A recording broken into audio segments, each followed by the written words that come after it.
1 వరకు ఉన్నటువంటి సారాంశాన్ని మనం ధ్యానిస్తూ ఉన్నాం. చిన్న ప్రార్థన చేసుకుందాం. ప్రేమగల మా తండ్రి, మీకు వందనాలు. నువ్వు నమ్మదగిన దేవుడు. దేవా, 1 కొరింథీ పత్రిక 11వ అధ్యాయం 23వ వచనం నుంచి మేము ధ్యానిస్తూ ఉన్నాం.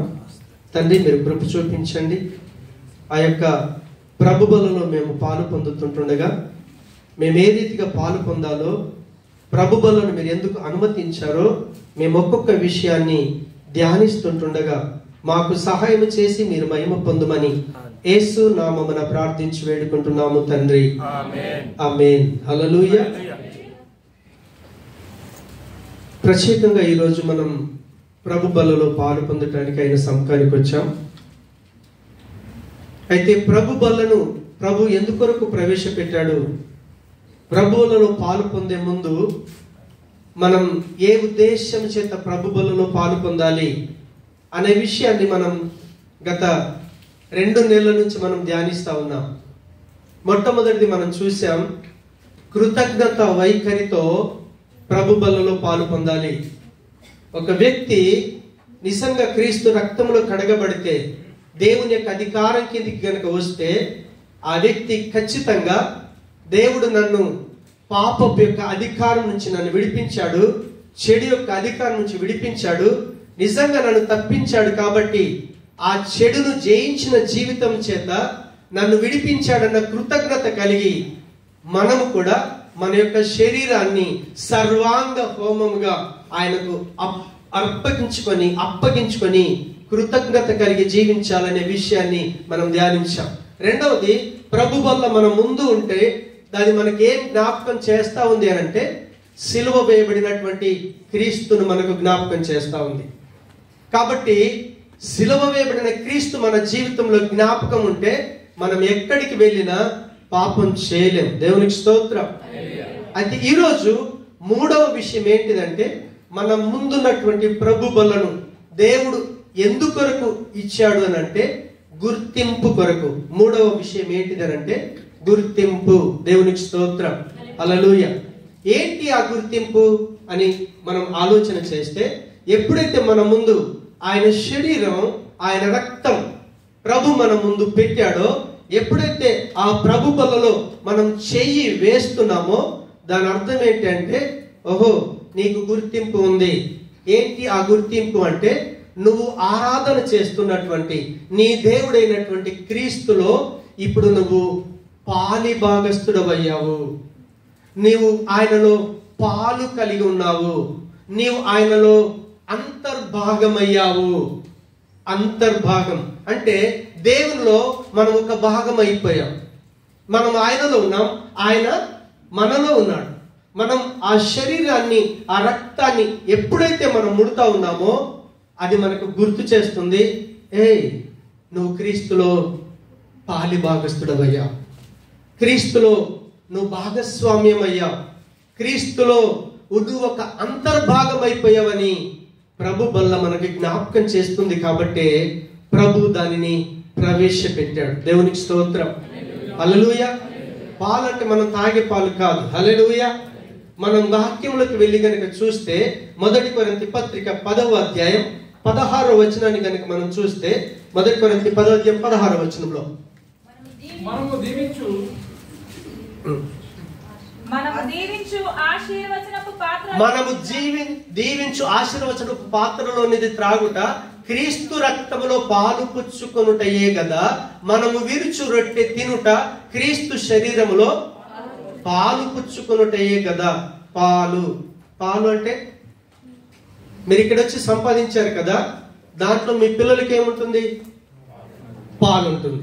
మనం తాగే పాలు కాదు, భాగస్వామ్యం.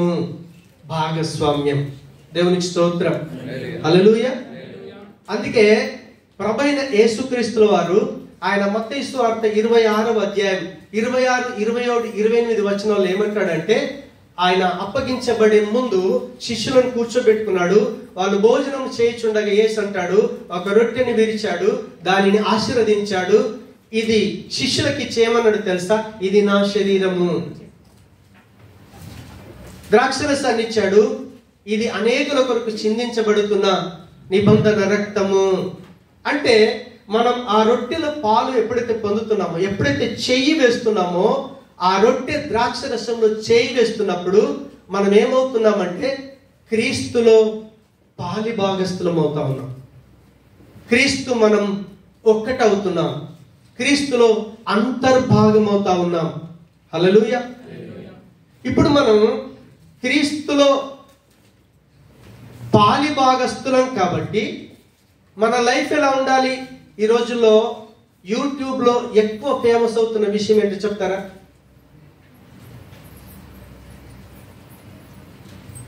యూట్యూబ్లో చెప్పే వ్యక్తులు ఏది చెప్తే అది సత్యం అని నమ్ముతారు. అందులో ఒక పాస్టర్ ఏం చేశాడో తెలుసా?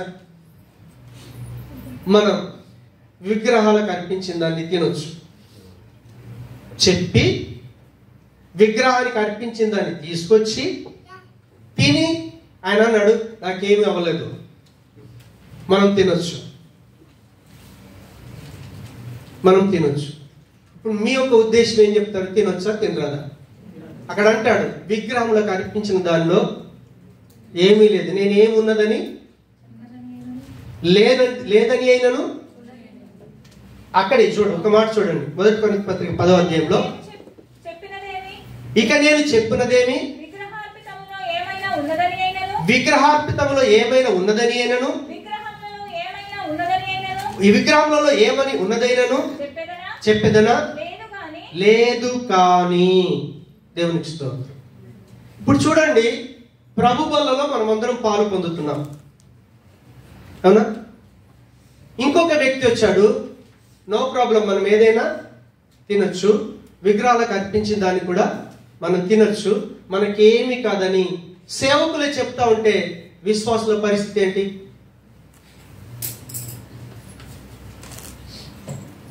ఆయన ఏం డైలాగ్ తీసుకున్నాడు? ఇదే వచనం తీసుకున్నాడు. దాంట్లో ఏమన్నా ఉన్నది కానీ లేనిది అయినను నేనేమి చెప్పలేను, నేనేం చెప్పను, ఎందుకంటే అది లేదు. కానీ రీజన్ చెప్తా ఉన్నాడు, అందులో ఏమీ లేదు కానీ అన్యజనులు అర్పించు బలులు దేవునికి కాదు దయ్యములకే అర్పించుచున్నారని చెప్పుచున్నాను, మీరు దయ్యములతో పాలిపారవుట నాకు ఇష్టము లేదు. హల్లెలూయా. ఇప్పుడు మీరు క్రీస్తులో పాలిభాగస్తులు అవుతున్నారు, ఆయన శరీరం తింటే, అవునా? విగ్రహానికి అర్పించి తింటే ఇప్పుడు ఎవరితో పాలిభాగస్తులం అవుతాం? దయ్యం అంటే ఏంటి చెప్తారా? మనము దేవదూతల సబ్జెక్టు ధ్యానించినప్పుడు ఆ విషయాన్ని నేను ఎక్స్ప్లెయిన్ చేస్తాను, ఓకేనా? దయ్యం అంటే ఎక్కడి నుంచో రాలేదు, దేవుని దగ్గర నుంచి త్రోసివేయబడినటువంటి దేవుని యొక్క దూతల సమూహమే దయ్యాలు. దేవుడు ఒక్కడే. దేవుని సేవించడానికి, మహిమపరచడానికి దేవుడు దేవుని యొక్క దూతలను, కెరూబులను, సెరాపులను ఆయన ఏర్పాటు చేసుకున్నాడు, మనుషులను కూడా ఏర్పాటు చేసుకున్నాడు. కానీ ఎప్పుడైతే దేవుని యొక్క స్థానాన్ని కెరూబైనటువంటి లూసిఫర్ కోరుకున్నాడో, ఆ లూసిఫర్ ఉన్నటువంటి సమూహం అంతటిని కూడా దేవుడు పడద్రోశాడు. దాన్ని సింపుల్గా ఏం చెప్తున్నాడంటే దయ్యము. ఇప్పుడు దేవునికి అర్పించకుండా దేవుని చేత త్రోసివేయబడినటువంటి దేవుని యొక్క దూతకు, దేవునికి వ్యతిరేకంగా జీవించినటువంటి దూతకు అర్పించిన దాన్ని కనుక మనం తింటే ఇప్పుడు మనం పడద్రోయబడినటువంటి దూతలతో పాలి భాగస్థులం అవుతాం. ఆయన మీరు వచనం తీసుకున్నప్పుడు కింది వచనాన్ని కూడా తీసుకోవాలా వద్దా? ఇప్పుడు నన్ను పరిచయం చేస్తున్నారు అన్నా, సునీతమ్మ ఉంది, ఒక నిమిషం నిలబడు.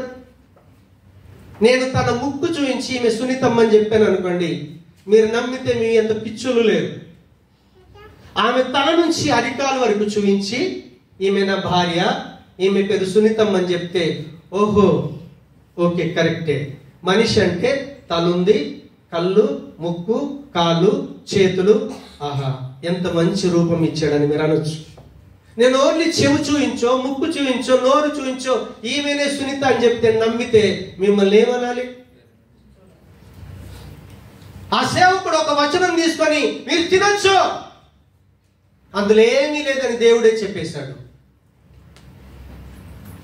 హల్లెలూయా.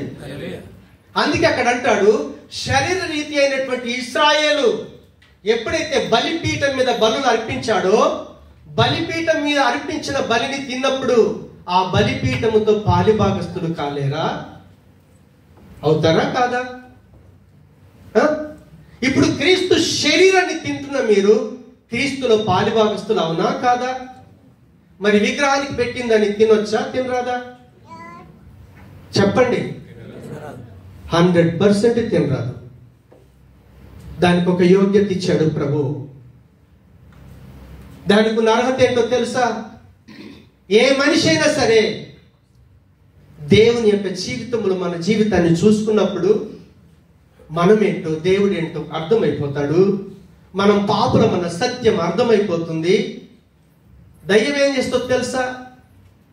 దేవుణ్ణి చేరకుండా ఇప్పుడు వైరం ఎక్కడొచ్చింది? లూసిఫర్కు దేవుడికే కదా. దేవుని పక్షాన ఎంతమంది మనుషులు ఉన్నారో, ఈరోజు క్రైస్తవులని పిలువబడుతున్నారో, దేవుని ప్రజలని పిలువబడుతున్నారో, సంఘం అని పిలువబడుతున్నారో, అట్లాంటి వాళ్ళందరినీ సాతానుడు టార్గెట్ చేసుకొని వాడొచ్చి వేరే రూపంలో రాడు, క్రీస్తు పేరటనే వస్తాడు. మంచి పాస్టర్ పేరుతో వస్తాడు, మంచి ఫేమస్ పాస్టర్ పేరుతో వస్తాడు. ఫేమస్ అయిన పాస్టర్ గా వచ్చేసి మిమ్మల్ని ఏం చేస్తాడో తెలుసా?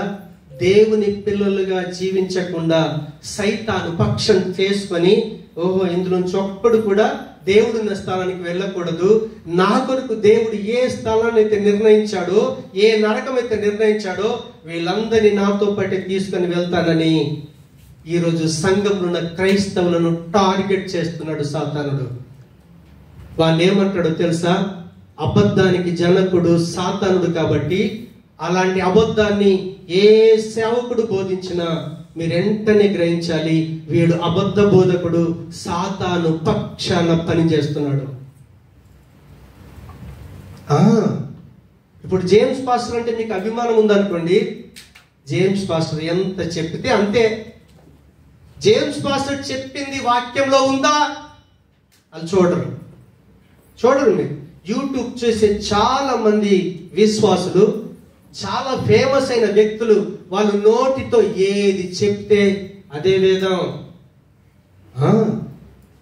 ఇది ఆఖరి దినాల్లో ఉంటున్నాం, అంత్య దినాల్లో ఉంటున్నాం. ఏర్పరచబడిన వారిని సైతం మోసగించడానికి సాతానుడు కుయుక్తితో ప్రణాళిక చేసి వాడి పక్షాన సంఘాన్ని నాశనం చేయాలని ప్రయత్నం చేస్తున్న భయంకర దినాల్లో ఈరోజు మనం ఉన్నాం. మనల్ని మనం కాపాడుకోవాల్సిన బాధ్యత ఎంతైనా ఉంది. అందుకే మీరు వాక్యం వినేటప్పుడు ఏ సేవకుడు చెప్పినా ఈ వాక్యం దేవుడు చెప్పిన మాటలతో అనుబంధంగా ఉందా? ఒక సందర్భాన్ని తీసుకొని ఆ సందర్భం అంతా వివరించకుండా ఒక ముక్క తీసుకొని తన ఇష్టాన్ని నెరవేర్చుకోవటం కొరకు ఎప్పుడైతే ఒక వాక్యాన్ని తీసుకొని రాంగ్ గా ఇంటరప్షన్ చేస్తాడో, దాన్ని ప్రకటిస్తుంటాడో వెంటనే గ్రహించాలి. అందుకే యేసు ప్రభు ఏమంటాడో తెలుసా? పరిశుద్ధాత్మ అనుభవం కొరకు దయచేసి ప్రార్థన చేయండి. పరిశుద్ధాత్మ దేవుడు వచ్చి మిమ్మల్ని సర్వ సత్యములోనికి నడిపిస్తాడు. ఏ సేవకుడు మోసం చేయలేడు మిమ్మల్ని, ఏ సేవకుడు మోసం చేయలేడు. మీరిప్పుడు విగ్రహాలకు పెట్టిన దాన్ని తినేసి సాతానుతో పడద్రోయబడిన దేవుని యొక్క దూతలతో పాలివాగస్తులం అవుతామనుకుంటే ఇంకెవడు ఆపలేడు మిమ్మల్ని. తినొచ్చు, మీ ఇష్టం. అవునా? ఎంత పెద్ద స్పీకర్ చెప్పినా వాడు చెప్పేది రాంగు బోధనే. హల్లెలూయా.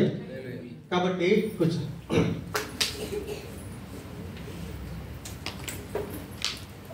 దేవుడు మనల్ని దేవునిలో పాలిభాగస్తులమయ్యామని మరిచిపోయి ప్రవర్తిస్తామని దేవుడు ఒక అద్భుతమైన ప్రణాళిక చేశాడు.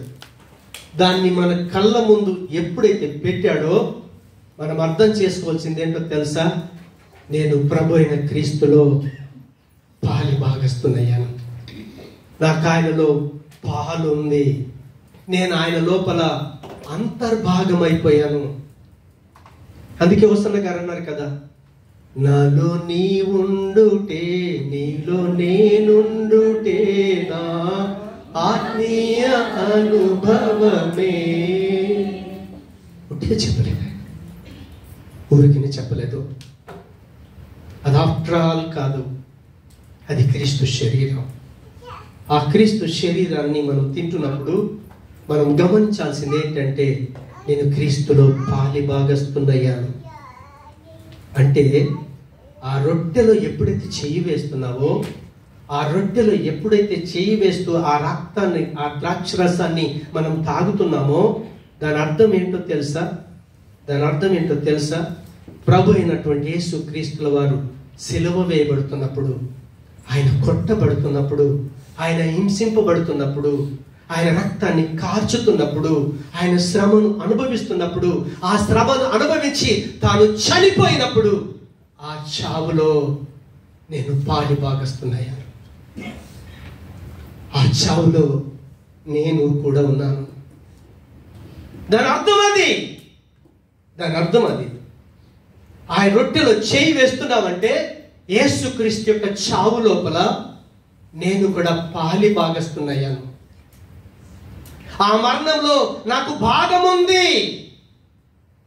అందుకే పౌలు అంటాడు, కొరింథీ రోమ సంఘానికి పత్రిక రాసేటప్పుడు అంటాడు, ఒకసారి రోమ పత్రిక 6వ అధ్యాయం 6వ వచనం చూడండి, ఎంత ఎక్సలెంట్ మాట చెప్తా ఉన్నాడో. ఏమనగా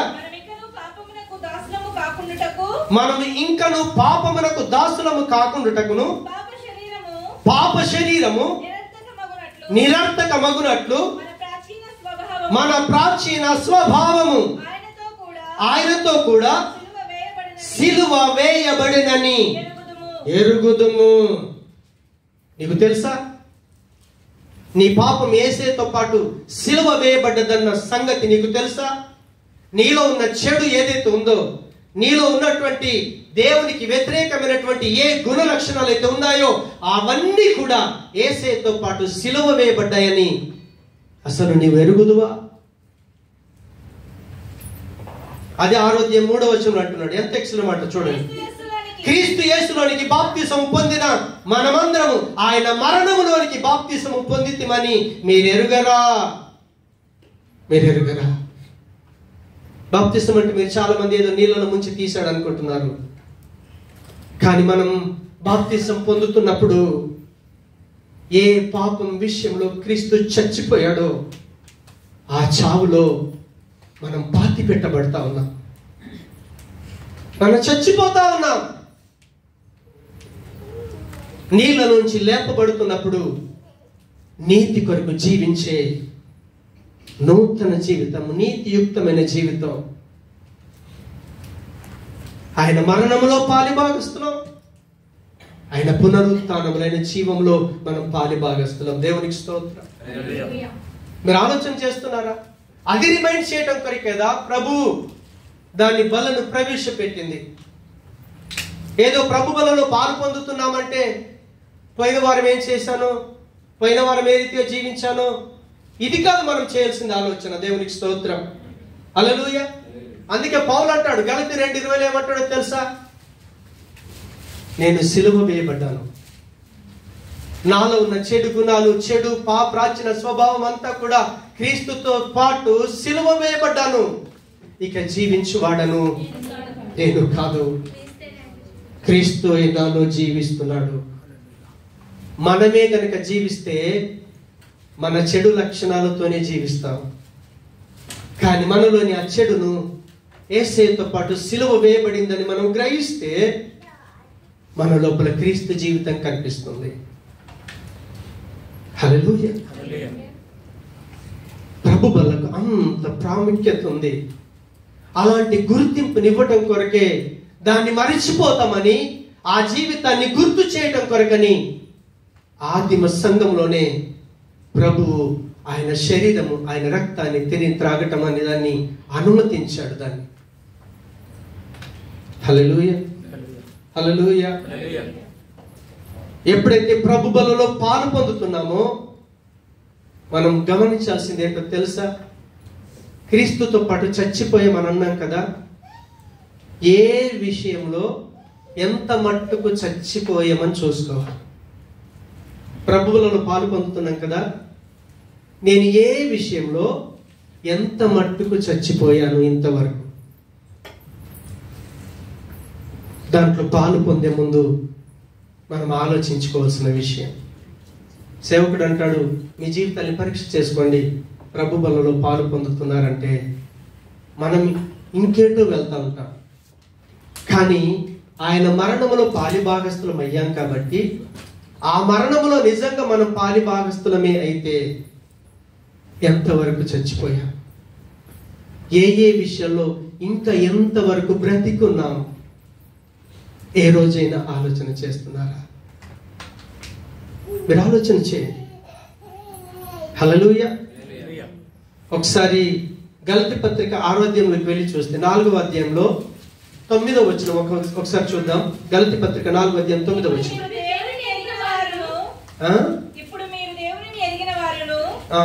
ఇప్పుడు మీరు దేవునిని ఎరిగిన వారును మరి విశేషంగా దేవుని చేత ఎరగబడిన వారునై ఉన్నారు గనుక బలహీనమైనవి నిష్ప్రయోజనమైన మూల పాఠముల తట్టు మరలా తిరుగనేల, మునుపటి వలె మరలా వాటికి దాసులై ఉండగోరనేలా.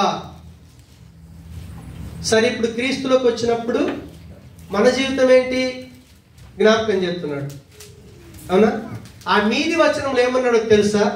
మునుపు మనం ఏమై ఉన్నాం? ఆ కాలమందైతే మీరు దేవుని ఎరగని వారై నిజమునకు దేవుళ్ళు కాని వారికి దాసులై ఉంటిరి. మనకు దేవుడు ఉన్నాడని తెలుసు, కానీ ఆ దేవుడు ఎవరో తెలియదు. మన పితరులు మనకు దేనిని దేవుడని పరిచయం చేశారో వాటినే దేవుళ్ళు దేవుడని మొక్కుకుంటూ వచ్చాము. కానీ దేవుని యొక్క కనికరము, దేవుని యొక్క కృప క్రీస్తు దగ్గరికి ఎప్పుడైతే మనల్ని నడిపించాడో, ప్రపంచమంతా చెప్పుకుంటున్నటువంటి ఏకైక దేవుడు ఎవరో ఈరోజు మనకు తెలిసిపోయింది. హల్లెలూయా. కాబట్టి క్రీస్తును ఎరిగిన తరువాత, క్రీస్తును ఎరగ కంటే ముందు మనం దేవుణ్ణి ఎరగని ప్రజలు ఏమంటారు తెలుసా? అన్యజనులు. దేవుని జనులు ఉన్నారు, దేవుని ఎరగని మనమందరం కూడా అన్యజనులమే. అవునా కదా? మనమందరం కూడా నిజంగా దేవుడు కాని దేవుని విడిచిపెట్టేసి మనకు తెలిసిన దేవులను ఆరాధన చేసుకుంటూ వచ్చాం. అవునా? ఆ దేవుళ్ళన్నీ దేవతలన్నీ ఎవరు అని అంటే సింపుల్, లూసిఫరు వారి దూతల సమూహమే. అందుకే చాలా దేశాలలో కోట్ల కొద్ది దేవతలను విడిన వారు ఉన్నారు. మన భారతదేశానికి కూడా ఎన్నో కోట్ల దేవతలు ఉన్నాయని విన్నాను. దేవునికి స్తోత్రం. కాబట్టి ఆ పడద్రోయబడినటువంటి దేవుని యొక్క దూతలు దేవుని దగ్గరికి మనుషులను వెళ్ళనీయకుండా తామే కొన్ని కార్యాలు చేస్తూ, అద్భుతాలు చేస్తూ, తమ చమత్కార కార్యాలు చేస్తూ మనుషుల్ని దేవుని దగ్గరికి వెళ్ళనీయకుండా ఆపుతా ఉంటే, కేవలం అలాంటి స్థితిలో నాశనం అవుతున్న మనల్ని దేవుడు క్రీస్తు దగ్గరికి నడిపించాడు. ఈరోజు నిజమైన దేవుణ్ణి ఎరిగా. కాబట్టి ఇప్పుడు మనం ఏ విషయాల్లో ఎంత మట్టుకు చచ్చిపోయాము అని ఆలోచన చేస్తే, చిన్న ఎగ్జాంపుల్, కులం అనేది దేవునికి సంబంధమైందా, దేవునికి విరోధమైందా? మీరు చెప్పాలి. క్యాస్ట్ అని ఉంది కదా, కులం అనేది ఉంది కదా, కులం దేవుని సంబంధమైందా, లోక సంబంధమైందా? సరే, ఇప్పుడు మీరు క్రైస్తవు నుండి కులం అన్నారు అనుకోండి, మీరు ఆలోచన చేయాలి. ఇప్పుడు నా కుమారుడికి పెళ్లి చేస్తాను కదా, నేను ఇప్పుడు ఏ క్యాస్ట్లో చేయాలి? ఆ క్యాస్ట్ బంధకం మీలో ఉందనుకోండి, మీరు వెంటనే ఆలోచన చేస్తారు, ప్రభా ఇంకా క్యాస్ట్ విషయంలో నేను చచ్చిపోలేదయ్యా, ఇక్కడనేమో నీతో పాటు పాపం విషయంలో చచ్చిపోయానని చేతి వేస్తున్నాను, కానీ ఇంకా చావలేదు. అదే క్యాస్ట్ అమ్మాయి కావాలి. ఇంకా కొంచెం ఎక్కువైనా కొంచెం తక్కువైనా నడవదు. ఎస్సీ అంటే ఎస్సే కావాలి, కమ్మ అంటే కమ్మనే కావాలి, కాపు అంటే కాపే కావాలి, నాయుడు అంటే నాయుడే కావాలి, రెడ్ అంటే రెడ్డే కావాలి. సరే, మీరు కోరుకుంటున్నారు కదా, మీరు కమ్మను, కాపు, రెడ్, ఏ క్యాస్ట్, నో ప్రాబ్లం. ఆ క్యాస్ట్ మిమ్మల్ని మీరు చేసిన తప్పుల నుంచి గనుక విడిపించగలిగితే క్యాస్టే గొప్ప. మీరు చేసిన అపరాధాలకు రావాల్సిన శిక్ష నుంచి నీ కులమే కనుక తప్పిస్తే దేవుని కంటే కులమే గొప్ప. కానీ నీకున్న కులం నువ్వు చేసిన తప్పులకి, నువ్వు చేసిన పాపాలకి రావాల్సిన శిక్షను ఏ కులమైనా భరించిందా? నా కులములు వచ్చారు, క్రీస్తులోకి వచ్చినప్పుడు ఆ కులములు నా పాపం విషయంలో మీరు శిక్ష భరిస్తారంటే భరిస్తారా? మీరు అడగండి. అయ్యా నేను ఎన్ని తప్పులు చేశాను, ఆ తప్పులకు ఒకరోజు నేను నరకానికి వెళ్ళాలి, ఆ శిక్ష నుంచి తప్పించడానికి ప్రభు అయిన క్రీస్తు నా పాప శిక్షను భరించాడే, ఇప్పుడు క్రీస్తుని నేను అంగీకరించాలా? క్రీస్తు మాట వినాలా? కులం మాట వినాలా? మీరు జవాబు ఇవ్వాలి. సజీవులమైన మనతో దేవుడు మాట్లాడుతున్నాడు. మీరు మునుపు నిజంగా దేవుళ్ళు కాని దేవుడికి మీరు బానిసలై ఉన్నారు, దాసులై ఉన్నారు. కానీ దేవుని యొక్క కృప ఈ రోజు నిజమైన దేవునికి దాసులమై ఉన్నాం. హల్లెలూయా. ఇంకో భయంకరమైన ట్విస్ట్ ఏంటో తెలుసా? క్రైస్తవ్యాన్ని ఏలుతున్నది ఏంటో తెలుసా? డినామినేషన్ పిచ్చి. పెంతకేస్తోడు పెంతకోస్త అమ్మాయినే చేసుకుంటాడు, సిఎస్ఐలు సిఎస్ అమ్మాయే, ఆర్సిఎం అమ్మాయే. హల్లెలూయా. ప్రభు బలలో చేతి వేసినప్పుడు మాత్రం ప్రభా నీతో పాటు నేను చచ్చిపోయాను. చచ్చావా? ఎంత మట్టుకు చచ్చిపోయా? మీ జీవితాన్ని మీరు విమర్శ చేసుకోండి. నా క్యాస్ట్ దర్జీ, అమ్మ క్యాస్ట్ ఏమో వైశ్యాసు, నా కూతురునేమో ముదిరాజు వాళ్ళకి ఇచ్చాను. క్యాస్ట్తో సంబంధం లేదు. నా కూతుర్ని ఇచ్చేటప్పుడు ఆ సేవకుడు అడిగాడు, అయ్యా మా క్యాస్ట్ ఇది కదా. నేను అన్నాను, క్రైస్తవుడికి కులం లేదయ్య గారు అని చెప్పా. చెప్పగలుగుతారా మీరు? కులం విషయంలో చచ్చిపోతేనే చెప్పగలుగుతారు. అలాంటి చావు కనుక లేకపోతే ప్రభు బలలో పాలు పొందే ముందు నువ్వు విమర్శ చేసుకో. ఎందుకో తెలుసా? ఆ కులం నిన్ను పరలోకం చేర్చలేదు. ఆ కులం నీ శిక్షను భరించలేదు. ఆ కులం నిన్ను క్షమించలేదు. క్షమించింది క్రీస్తు, శిక్ష భరించింది క్రీస్తు, పరలోకం ఈరోజు నడిపిస్తున్నాడు క్రీస్తు. మనం క్రైస్తవులమని చెప్పుకుంటున్నాం, క్రీస్తు శరీరంలో పాలు పొందుతున్నాం. అందుకే అక్కడ అంటాడు గలతీ పత్రికలో, మీరు ఇంత త్వరగా ఎలా తప్పిపోయారయ్యా? ప్రశ్న వేస్తా ఉన్నాడు. మీరు మూల పాఠముల తట్టు నిష్ప్రయోజనమైన బలహీనమైనవి నిష్ప్రయోజనమైనవి అని అన్నాడు. రెండు మాటలు చెప్తాడు. చూడండి, నీ పాపం నుంచి విడిపించడానికి దానికి బలం ఉందా? మీరు ఏ ఆచారాలు ఆచరిస్తున్నారు? సపోజ్ నేను ప్రభులోకి రాకంటే ముందు ఇంటి నుంచి బయటకు వెళ్ళింది అనుకోండి, ఎవడన్నా తుమ్మాడా? ఇప్పుడు తుమ్మైంది, వెళ్ళకూడదు. సరే, తుమ్ము నీ పాపాన్ని భరించే శక్తి తుమ్ముకుందా? నీ పాపాన్ని క్షమించే శక్తి తుమ్ముకుందా? ఆలోచన చేయండి. నేను చెప్పేది అబద్ధం కాదు. బయటికి వెళ్తా ఉంటే చనిపోయిన శవం వచ్చేసింది, అమ్మో ఈరోజు ప్రయాణం చేయటానికి లేదు. చావు ఎంత శుభకార్యమో తెలుసా? ఒక వ్యక్తి అంతిమ యాత్ర, దేవుని దగ్గరికి కొనబోయే యాత్ర అది. ఒకని మరణ దినము కంటే, ఒకని జన్మ దినము కంటే ఒకని మరణ దినము శ్రేష్టమైంది అన్నాడు ప్రభు. మన అన్ని రివర్సే. కుక్క అడ్డం రావద్దు, పిల్లి అడ్డం రావద్దు. దుబాయ్లో లేతే పిల్లి ముఖం చూస్తున్నారు, మీకేమైనా జరుగుతుందా? ఇంటి దగ్గర పిల్లి కనిపిస్తే ఏంటి మరి? నవ్వకండి, సీరియస్ మ్యాటర్ ఇది. మీరు అదే ఆచారంలో ఉన్నారనుకోండి, దేవుని ముందు దోషులుగా నిలబడతారు. పెళ్లి చేస్తే క్యాస్ట్ కావాలి, అవునా? పెళ్లి చేస్తే ఏం కావాలి? క్యాస్ట్ కావాలి. బయటికి వెళ్తే ఆచారాలు, ఆచార వ్యవహారాలన్నీ చచ్చిపోవాలి. ఎందుకో తెలుసా? నీ ఆచారం, నీ వ్యవహారం. ఇంకా కొంతమంది ఏం చేస్తారు తెలుసా? సంవత్సరం అయిందంటే ఓ మా అమ్మ, అమ్మమ్మ, తాత అందరి ఫోటోలు పెట్టి ఆ సంవత్సరం రోజు ఆ రోజు చేయలేదు అనుకోండి, అమ్మవాడు పట్టేశాడు. ఉందా? క్రైస్తవులు ఈ రోజుకు చేస్తారు. సమాధి దగ్గరికి వెళ్ళి మొక్కి రాలేదనుకో, సమాధి నుంచి దయ్యం వచ్చి పట్టేస్తాడు. కంపల్సరీ సంవత్సరం వెళ్ళాలి, అక్కడ ఏదో భోజనం పెట్టాలి, ఏదో చెయ్యాలి. సమాధుల పండుగ చేయకపోతే మనకు నిద్ర రాదు. నీ సమాధి నీ పాపాన్ని భరించగలిగిందా? నీ పాపాన్ని క్షమించగలిగిందా?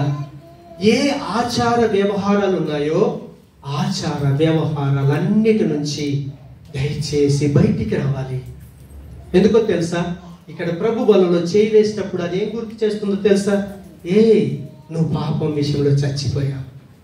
దేవునికి వ్యతిరేకమైన జీవితంలో, దేవుని చెప్పని ఆజ్ఞల విషయాల్లో, దేవునికి వ్యతిరేకంగా నువ్వు ఏ ఆచార వ్యవహారాలు చేస్తున్నావో వాటన్నిటి విషయాల్లో నువ్వు యేసుతో పాటు చచ్చిపోయావని ఈ శరీరం, ఈ రక్తం నీకు గుర్తు చేస్తా ఉంటే, గుర్తు చేస్తుందా లేదా? మీ మనస్సాక్షి మిమ్మల్ని గద్దించాలి. ఈ రోజు వరకు కులం నుంచి బయటకు రాని క్రైస్తవులు ఎంతో మంది ఉన్నారు. కులం ఎంత చెప్తే అంతే. సండే రోజే మీటింగ్, క్యాస్ట్ మీటింగ్ ఎప్పుడు ఉంటుంది? మీరు ఇండియాలోకి వెళ్ళండి, చూడండి. వాళ్ళు అంటారు ఆదివారం రోజు నాడు నువ్వు మీటింగ్కి రాలేదనుకో కుదరదు. చర్చికి చెప్పేస్తారు, అయ్యగారు ఏసైతే ఏమన్నాడు, పాస్టర్ కూడా ఏమన్నాడు, మళ్ళీ వారం అన్న అటెండ్ చేయొచ్చు. ఈరోజు సండే మాకు కుల మీటింగ్ ఉంది, వెళ్ళు, చాలా సంతోషం, నేను దాన్ని కాదన్ను. ఆ కులం నీ పాపాన్ని క్షమించిందా? నీ పాపం కొరకు శిక్ష భరించిందా? మీరు ఆలోచన చేయండి, ఆలోచన చేయండి. క్రీస్తుకు కులం లేదు. నువ్వు నిజంగా క్రైస్తవుడు అయితే కులము నుంచి బయటికి రావాలి. క్రీస్తులోకి రాకంటే ముందు ఎన్ని ఆచార వ్యవహారాలు ఉన్నాయో. ప్రభులోకి రాకంటే ముందు దసరా వచ్చింది అనుకోండి, ఇంట్లో ఏం చేస్తాం? సంక్రాంతి వచ్చింది అనుకోండి, ఏం చేస్తారు? పప్పలు చేస్తారు కదా. నువ్వు క్రీస్తులోకి వచ్చినాక కూడా అదే సంక్రాంతి అప్పుడే మళ్ళీ పప్పలు. హల్లెలూయా. బిడ్డ పుట్టింది అనుకోండి, నేను ప్రభులోకి రాకంటే ముందు 21వ రోజు నాడే ఖచ్చితంగా తొట్టెలు వేయాలి. అవునా?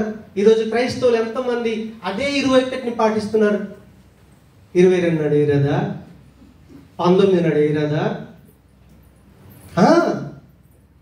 బిడ్డ పుట్టింది అనుకోండి, జాన్పల్ పుట్టాడు, 21 days నాడు 100% వేయద్దు. వేయలేదు. సంవత్సరం లోపల వెంట్రుకలు కత్తిరించాలి. సంవత్సరం అయిపోయింది, నాకు ఏ రోజు మంచిగా అనిపించిందో ఆ రోజు నాడు సేవకుని పిలిపించాను, తొట్లలో వేయటం వేశాను, వెంట్రుకలు కత్తిరించాను, వాడు బాగున్నాడు, మీ ముందే ఉన్నాడు. ఏ ఆచారం అనేమి చేయలేదు. నువ్వు ఆచారంలో ఉన్నావు అనంటే నువ్వు ఇంకా చచ్చిపోలేదు. కానీ ఇక్కడ క్రీస్తుతో పాటు చచ్చిపోయానని ప్రభు బలలో పాలు పొందుతున్నావు. అది నీకు గుర్తు చేస్తుంది, నువ్వు ప్రభు బలలో పాలు పొందుతున్నావు కదా, యేసుతో పాటు చచ్చిపోయావు కదా. చచ్చిపోయావా? చచ్చిపోతే పాలు పొందవు, చావకపోతే ఈరోజు చచ్చిపోవటానికి తీర్మానం చేసుకో. సరే, మీకు తెలియకపోవచ్చు, మీ ఊళ్ళో ఉన్న స్థానిక సంఘ కాపరి మీకు చెప్పకపోవచ్చు, కానీ పరిశుద్ధాత్మ దేవుడు ఇది ఈరోజు బయలుపరుస్తా ఉన్నాడు. మనల్ని ప్రేమించే మన దేవుడు ఏ ఆచార వ్యవహారాలైతే నీ పాప శిక్షను తొలగించలేవో, నీ పాపాన్ని క్షమించలేవో, నరకానికి వెళ్ళకుండా నిన్ను కాపాడలేవో, ఈ రోజైనా వాటన్నిటి విషయాల్లో చచ్చిపోతావా? ఆలోచన చేయండి. చాలా విషయాలు ఇంక అందులో తీసేవి, కానీ సమయం లేదు. పెళ్లి చేస్తారు కదా, అమ్మాయిని రెడీ చేసేటప్పుడు నేను ఎక్కడ చూసినా అదే చూస్తున్నాను. పసుపు బట్టలు అంటే ఎక్కడి నుంచి వచ్చేవి తెలియదు.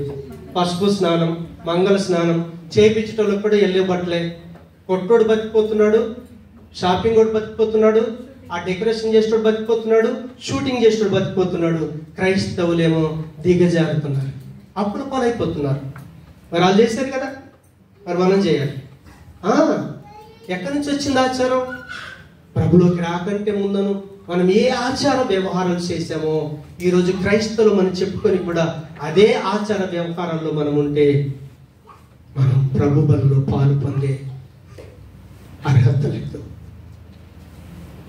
కాబట్టి మోకరిద్దాం, ఎవరికి వాళ్ళం మోకరించి, ప్రభా నేను ఇంకా ఈ విషయంలో చచ్చిపోలేదు, కొంత మట్టుకే చచ్చిపోయాను, పూర్తిగా చచ్చిపోవాలి, పూర్తిగా చావాలి.